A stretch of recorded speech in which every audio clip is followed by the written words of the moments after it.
Why do we find ourselves chained to moments that have long since passed? The human mind, remarkable as it is, often becomes its own prison, replaying painful memories, reliving regrets, and reminiscing about the good old days that seem impossibly brighter than our present reality. This tendency to remain stuck in the past isn't just an occasional inconvenience, it's a powerful force that can rob us of the very life unfolding before our eyes. As Marcel Proust once wrote, remembrance of things past is not necessarily the remembrance of things as they were. Our memories aren't perfect recordings, but interpretations colored by emotion, shaped by time, and often distorted in ways we don't recognize. Yet these imperfect memories can hold tremendous power over our happiness, our decisions, and our ability to move forward.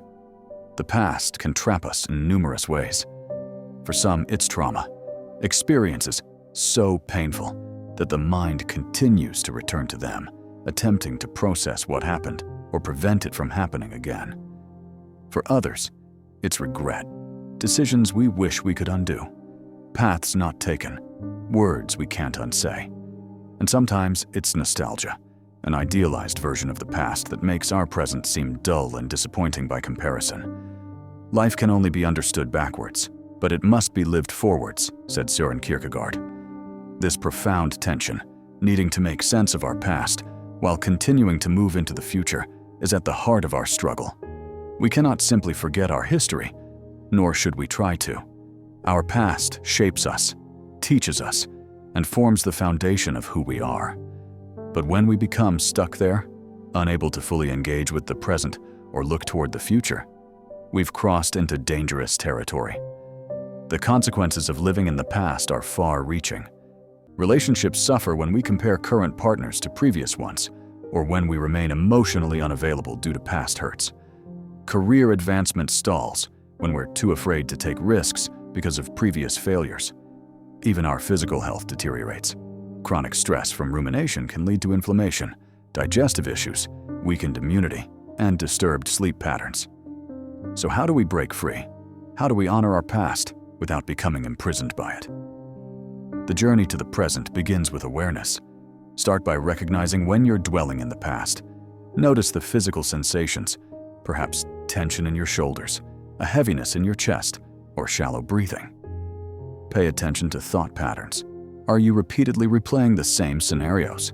Are you using phrases like "quizás," if only, or "I should have," frequently?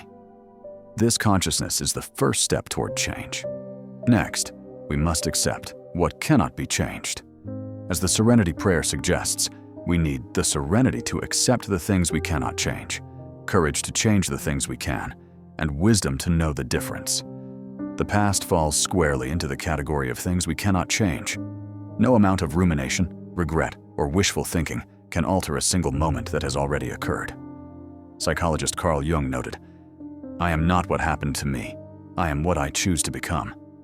This perspective shift is crucial. Your past experiences happen to you, but they don't define who you are or who you can become. They are chapters in your story, not the entire book. Practicing mindfulness creates a powerful antidote to past-focused thinking. When we truly engage with the present moment, the sensations, sounds, and experiences happening right now, we temporarily step out of the time machine of our minds. Regular meditation, even just 5 minutes daily, strengthens our ability to notice when thoughts drift to the past and gently guide them back to a now. Reframing our relationship with the past can also be transformative. Rather than seeing painful experiences as purely negative, we might ask, what did this teach me? How did this make me stronger or more compassionate?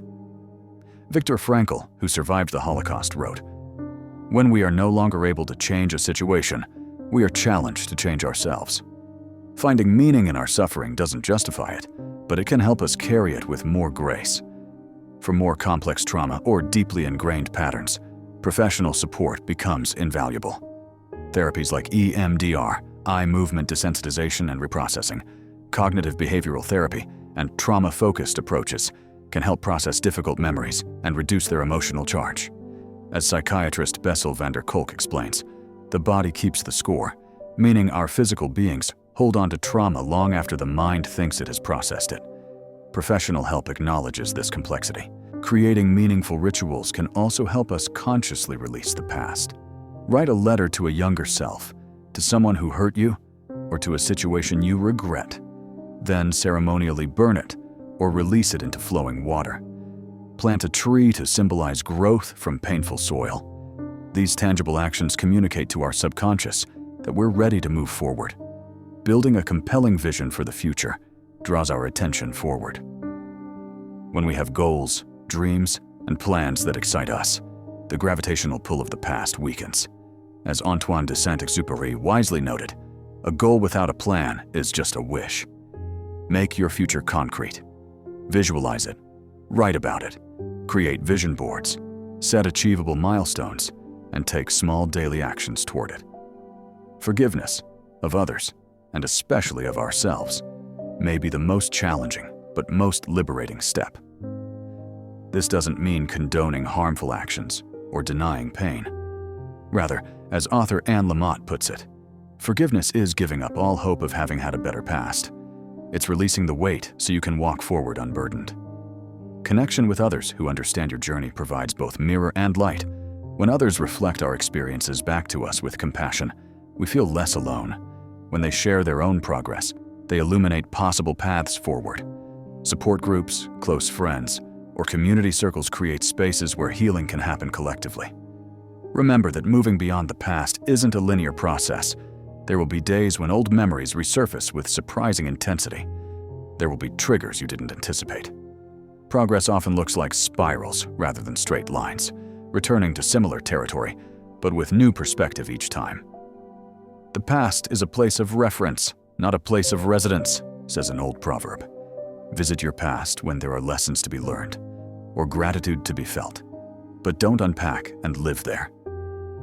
Your life, your real, precious, unrepeatable life, is happening now, in this moment, even as you listen to these words. The present moment is where power resides. It's the only point from which change is possible.